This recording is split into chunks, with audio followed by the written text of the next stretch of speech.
नमस्कार, आप देख रहे हैं SB news live. Uttar Pradesh diploma engineers महासंघ लखनऊ 8 दिसंबर 2021 दिन बुधवार स्थान इको गार्डन लखनऊ। वर्षों से लंबित मांगों का सरकार द्वारा संज्ञान न लिए जाने तथा 12 प्रमुख सचिवों की गठित कमेटी की संस्तुतियों को अनदेखा करने के कारण विभिन्न तकनीकी विभागों के जूनियर इंजीनियर्स ने आज संघर्ष कार्यक्रम के तीसरे चरण में उत्तर प्रदेश डिप्लोमा इंजीनियर्स महासंघ के बैनर तले इको गार्डन लखनऊ में हुंकार भरी। आइए देखते हैं संवाददाता वसीम खान की खास रिपोर्ट।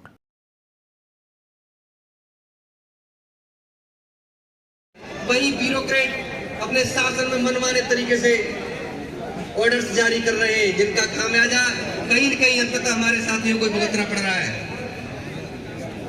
मैं सरकार को आगाह कर रहा हूं और ये कहना चाहता हूं सरकार से कि ये वो लोग हैं जो जमीनी स्तर पर कार्य करते हैं।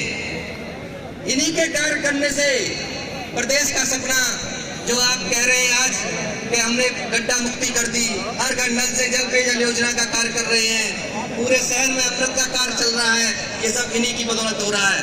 तो मेरा आपसे विनम्र अनुरोध है कि इनके जो हक की मांगे हैं IGP 4800 और ये विभागों के बंटवारा, ये बंद कर दीजिए विभागों का बंटवारा, इससे आपका भला होने वाला नहीं है। मेरी आपसे गुजारिश है कि जो भी निगम है उनकी सेंटेज समय से देनी जाए और उनके वेतन और पेंशन के भत्ते राजकोषीय से व्यवस्था की जाए। अन्यथा की स्थिति में जो आपका चुनाव आ रहा है, जो आप ये कह के बैठे कि नहीं हम 100% 100% करेंगे, वो स्थितियां बहुत गंभीर होने वाली हैं। झूठ ज्यादा दिन तक नहीं चलता। साथियों, दिन आया है, कैसी ये लाचारी है कि हम काम करें भत्ते खोए, ये कैसी विपदा भारी है। और पहिया विकास का दौड़ा जो पीछे है उसके कौन खड़ा, पेंशन छीने तूबे निवेश, फिर भी देखो वह मौन खड़ा। और 70 सालों में कमी रही, इस बार बदल कर देखेंगे। इन नई उम्मीद नई उमंगों के संग चाल बदल कर देखेंगे। ऐसा सोचा था, हम सबने जी जान लगाकर काम किया, दिन रात एक कर लगे रहे, उसका ऐसा इनाम दिया कि हमने जी जान लगाया था। यह कामदार कमजोर न हो और तुम निजीकरण में जुटे रहे, चुपचाप कहीं भी शोर न हो। कि तुम निजीकरण में जुटे रहे, चुपचाप कहीं भी शोर न हो, और कुछ मिले ना मिले, अब तुमसे सम्मान हमारा मत छेड़ो, और हम भी भारत के वासी हैं, स्वाभिमान हमारा मत छेड़ो। अब इको गार्डन से हुंकार उठी, हम जाग चुके और जागेंगे। आवाम बनी आवाज, आज हम अपना हक अब मांगेंगे। और क्या करना है मित्रों, अपने हाथों को मजबूत करें। अब इंकलाब पढ़ना होगा, हर हाथों में जलती मसाल लेकर हमको लड़ना होगा, हर हाथों में जलती मसाल लेकर हमको लड़ना होगा। आदरणीय प्रांतीय महासचिव जी, जोरदार तालियों के साथ वक्ताओं का स्वागत करें मित्रों सभी प्रोग्राम का।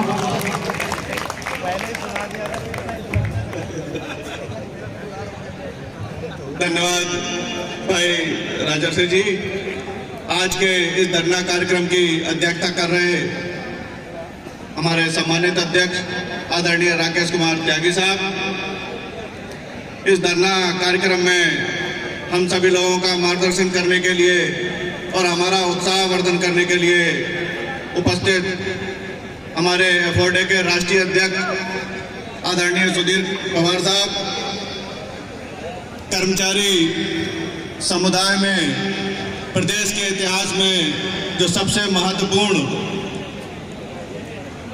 हड़ताल अभी तक जो रही, इस कार्यक्रम में उपस्थित हमारे महासंघ के संरक्षक आदरणीय मिश्रा साहब, आदरणीय तिवारी साहब, सीडीए के हमारे संरक्षक आदरणीय ओपी राय साहब एवं इस मंच पर उपस्थित विभिन्न घटक संघों के सम्मानित पदाधिकारीगण एवं क्रांतिकारी साथियों।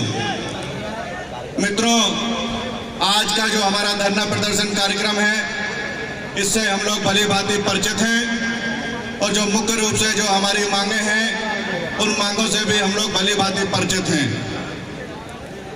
यह धरना प्रदर्शन करने की नौबत क्यों आई, इसके संबंध में भी हम लोग भली भांति परिचित हैं।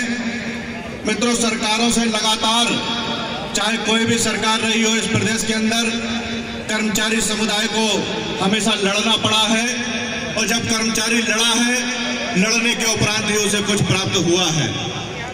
ये सरकारों का इतिहास मित्रों रहा है। हमारे ग्रेड पे 4800 की जो मांग है, जैसा कि हमारे पूर्व वक्ताओं ने आप लोगों के बीच में बात रखी कि पिछली सरकार में हम लोगों ने 1 महीने की हड़ताल की। उस हड़ताल के पुरोधा आदरणीय पवार साहब हम लोगों के बीच में उपस्थित हैं। इनके नेतृत्व में हम लोगों ने बहुत अच्छी हड़ताल की, और उस हड़ताल के माध्यम से सरकार से ये मनवाने में हम लोग सफल रहे कि प्रदेश के अंदर जो 4200 ग्रेड पे में जो अन्य कर्मचारी हैं, उनसे जूनियर इंजीनियर अलग हैं। और उसी के चलते 400 रुपए का विशेष भत्ता मित्रों हम लोगों को स्वीकृत किया गया, और वो भत्ता स्वीकृत करते समय हमको आश्वासन दिया गया कि 400 रुपए विशेष भत्ता आपके ग्रेड पे में जोड़ने के लिए हम लोग आपका प्रकरण आगे संस्तुत करते हैं, और भविष्य में इसे आपके ग्रेड पे में जोड़ दिया जाएगा।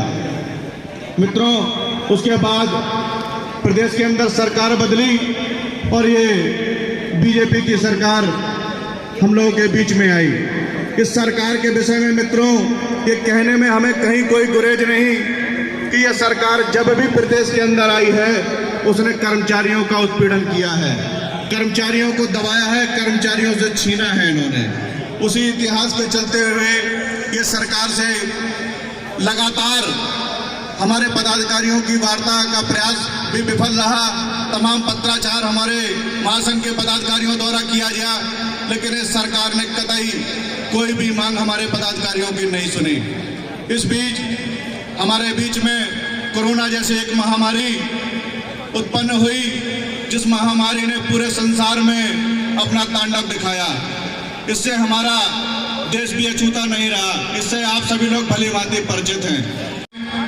जहां अपने घरों से निकलने के लिए कोई तैयार नहीं था, इसी सरकार की व्यवस्था बनाने के लिए पूरा कर्मचारी समुदाय अपनी जान को हथेली पर लेकर इस प्रदेश के अंदर व्यवस्था बनाने में जुटा रहा। चाहे अस्पतालों की व्यवस्था करने में हो, चाहे राशन वितरण की बात हो, चाहे तमाम और व्यवस्थाओं की बात हो, हमारे डिप्लोमा इंजीनियर साथियों के साथ साथ सभी कर्मचारी समुदाय ने बढ़ चढ़ कर इसमें हिस्सा लिया, जिसके फलस्वरूप मित्रों आप लोगों ने देखा भी होगा कि हमारे प्रदेश के अंदर हजारों हजार हमारे कर्मचारी और हमारे डिप्लोमा इंजीनियर साथी अपनी जान गंवा बैठे।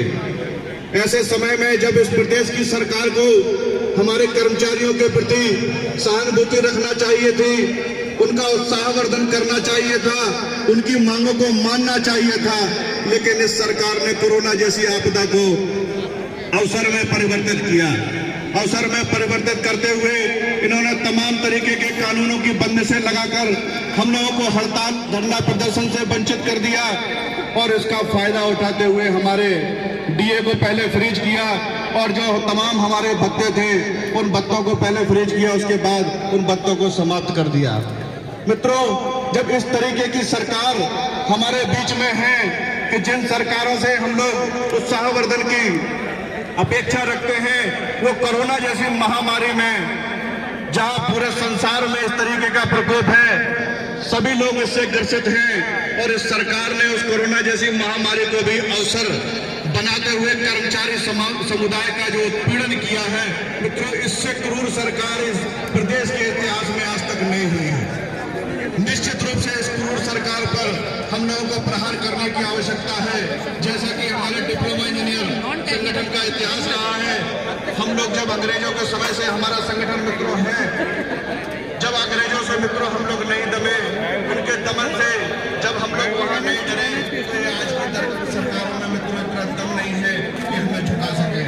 आज का ये हमारा जन सैलाब है, यहाँ पर उपस्थित है, बहुत ही अच्छी संख्या में हमारे साथी आज यहाँ पर उपस्थित हैं। चूंकि कोविड की गाइडलाइन का मित्रों हम सभी लोगों को पालन करना था, उसका पालन करने के लिए हम लोगों ने सीमित संख्या में ही अपने जनपदों के पदाधिकारियों के माध्यम से यहाँ पर धरना प्रदर्शन का कार्यक्रम करने का विचार किया था। आप लोगों की उपस्थिति निश्चित रूप से हमारे पदाधिकारियों का उत्साहवर्धन करती है। मित्रों, इसी तरीके से आप लोग अपने उच्च पदाधिकारियों के निर्देशों का पालन करते रहिए, निश्चित ही हम लोगों को विजय श्री प्राप्त होगी। मित्रों, मंच पर हमारे तमाम और वक्ता, हमारे मनीषी यहाँ पर उपस्थित हैं। हम सभी लोगों को उनको सुनना है और आगे अधिक समय न लेते हुए अपनी बात को यही समाप्त करता हूँ। जय संघ, जय महासंघ। इसको इसने समाप्त कर दिया। अगर ऐसा किया, इसका किस आधार पर लोक कल्याणकारी सरकार माना जाए? मुझे नहीं लगता इसने लोक कल्याण का कोई भी कार्य किया। अगर ऐसा इसमें करना होता तो ऐसे अवसर पे ऐसा कार्य न करता। और मैं बहुत अदब के साथ आप लोग साथ एक कहना चाहता हूं कि क्या वाकई में हम सरकार की इस नीयत से अच्छी तरह जागरूक हो गए हैं? यदि हाँ, तो एक ही चोट है, सरकार को केवल और केवल वोट की चोट से ये डरती है। अगर आप चाहते हैं कि आपकी ये मांगे बहाल हों, तो इसको अच्छी तरह से ये बताना होगा कि आपने आपदा में अवसर ढूंढा है, तो हम अवसर पे अवसर ढूंढेंगे और आपको पूर्व की सरकारता उखाड़ के फेंक देंगे। अभी तक यही हो रहा है कि हम लोग यहाँ तो बातें करते हैं, लेकिन कहीं न कहीं हमारी कमियां हैं। जैसा पूर्व में बताया गया, परिषद में भी सामने आया था। अभी जब हम लोग पुरानी पेंशन के लिए 4 दिन पहले ये धरना इसी गार्डन पे दिए थे, तो होता क्या कि हम लोग यहाँ विरोध तो करते हैं, लेकिन कहीं यहाँ से बाहर जब जाते हैं, चुनाव का समय आता है, तो हम भूल जाते हैं कि हम केवल डिप्लोमा इंजीनियर या सरकारी कर्मचारी हैं। हम कहीं कहीं जात, धर्म और क्षेत्रवाद में बढ़ जाते हैं, जिसका फायदा सरकारें उठाती रहती हैं। मुझे लगता है कि यहाँ ये शपथ लेना चाहिए हम लोगों को कि जो सरकार हमारी मांगों को नहीं मानेगी, तो हमने कोई सरकार से चांद तारे नहीं मांग लिए। हमने वही मांगे मांगी हैं जो इन्होंने अपनी सेवा नियमावली पहले से दे रखा है। उसके बाद अगर नहीं देती है तो एक ही लक्ष्य होना चाहिए, हमारा एक ही संकल्प होना चाहिए कि सरकार वही राज्य में राज करेगी जो हमारे हितों की, हमारे लोक कल्याणकारी जो हमारी योजनाएं हैं उनको लागू करने में जिनको आपने लगाया है, उनकी मांगों को, जायज मांगों को आप समय पे पूरा करते हैं। अगर ऐसा नहीं किया गया तो जैसा पूर्व में बताया गया कि जब चुनाव होता है तो लोग पोस्टल बैलेट को देखते हैं जो हमारे कर्मचारियों के होते हैं, और सदैव ऐसा देखा गया पूर्व के चुनाव में कि हम कर्मचारियों को वोट कहीं न कहीं यहाँ विरोध करते हुए भी सरकार के पक्ष में जाने अनजाने चला गया। मैं और ज्यादा समय आप लोग न लूंगा, मैं सिर्फ आप लोग से यही अनुरोध करूंगा कि ये संकल्प ले कि अगर ये सरकार चुनाव के पहले हमारी जायज मांगों को नहीं मानती तो पूर्व की सरकारों की तरह हम इसकी ईंट सीट नहीं बजाएंगे, बल्कि इसकी ईंटें उखाड़ के फेंक देंगे। इसी साथ में अपनी वाणी को विराम देते हुए मैं आप लोगों से पूरा यही कहूंगा कि आप लोग इस पे अडिग रहे। जय संघ, जय महासंघ, जय परिषद। मित्रों,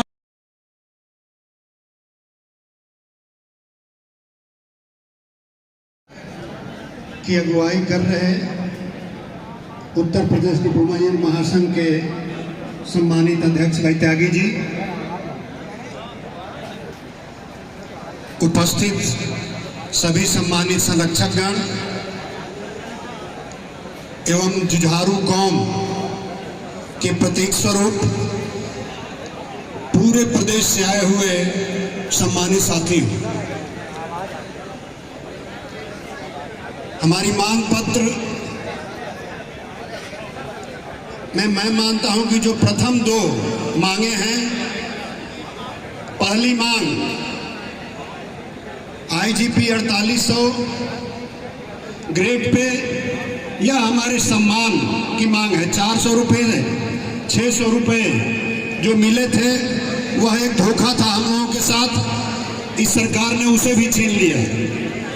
उस 400 रुपये से हमें बहुत कुछ फर्क नहीं पड़ना था, न पड़ता।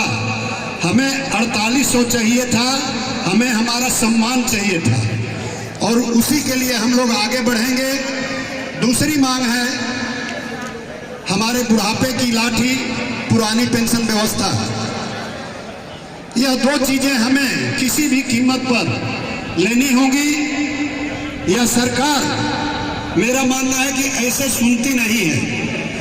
पिछले चुनाव में 19 के चुनाव में भी हम लोगों ने प्रयास किया था कि हम लोग अपने मताधिकार से इसका ध्यानाकर्षण करेंगे, लेकिन जैसा अभी श्रवण जी ने बताया, यहाँ तो हम लोग बातें अच्छी करते हैं और यहाँ से जब जाते हैं तो जाति धर्म में बढ़ जाते हैं। हमें एक रहना पड़ेगा, किसी भी कीमत पे एक रहना पड़ेगा, अन्यथा पिछली सरकार ने हमें कैशलेस इलाज की व्यवस्था दी थी।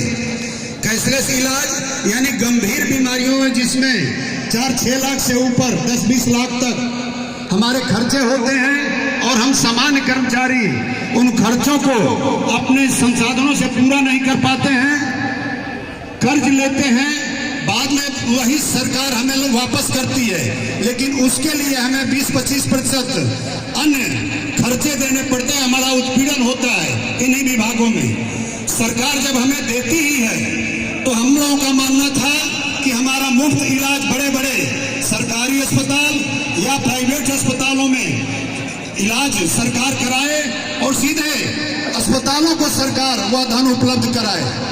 इसमें हम लोग केवल अपना उत्पीड़न, सरकार का कोई अतिरिक्त खर्च नहीं था। सरकार ने माननीय न्यायालय में कैशलेस व्यवस्था को स्वीकार किया था कि हम देंगे, इसमें कोई अतिरिक्त खर्चा नहीं है। उसका नाम क्या दिया? पंडित दीनदयाल उपाध्याय कैशलेस योजना। अपने सबसे बड़े पुरोधा का नाम दिया, लेकिन हुआ क्या अंजाम? आज तक 1 रुपया भी दिया? 1 रुपया नहीं दिया। यह सरकार जब आई थी पीडब्ल्यूडी को निगम बनाने जा रही थी। जैसा सब लोग जानते हैं, निगमीकरण और निजीकरण में ज्यादा इस सरकार का यह कहा जाता है कि यह बनियों की सरकार है। कर्मचारियों के लिए तो यह सरकार कभी भी अच्छी नहीं रही। तो निश्चित रूप से पीडब्ल्यूडी का निगमीकरण करने जा रही थी। जब पीडब्ल्यूडी के सभी 13 संगठन एकजुट हुए और हुक्कार भरे, केवल 2 दिन का धरने की बात की थी और यह सरकार उस धरने के 2 घंटे को भी नहीं झेल पाई थी। आप में दम होना चाहिए। यदि आप ताकत में हैं, एक साथ हैं, तो निश्चित रूप से यह सरकार झुकेगी। यह आप तय मानिए। इस सरकार ने आपसे 400 रुपए ले लिए, दिया कुछ नहीं। तो निश्चित रूप से पहले का जमाना बीत गया।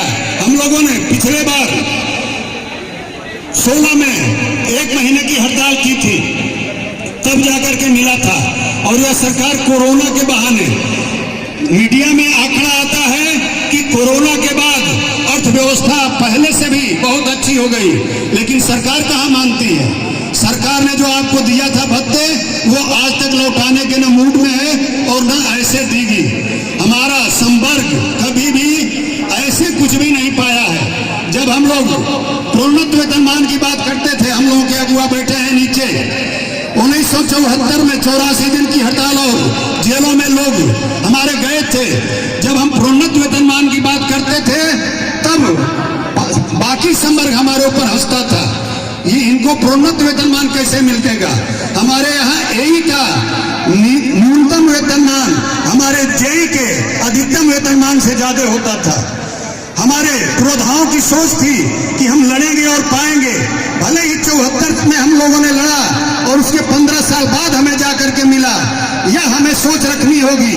ऐसे नहीं होगा कि पिछली बार 19 में हम लोगों ने पुरानी पेंशन बहाली के लिए केवल 2 दिन की हड़ताल की थी, लेकिन हम परेशान हो गए थे कि 2 दिन का वेतन हमारा कैसे मिलेगा।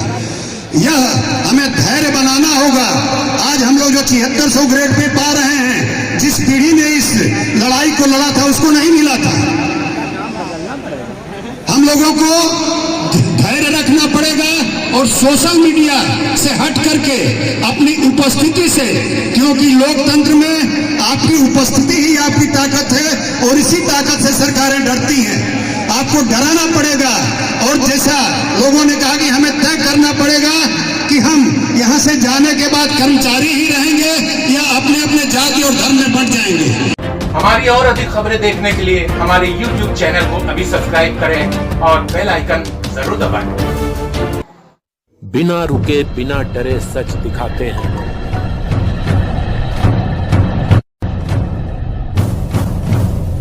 सच का जज्बा लिए आगे बढ़ते हैं हम।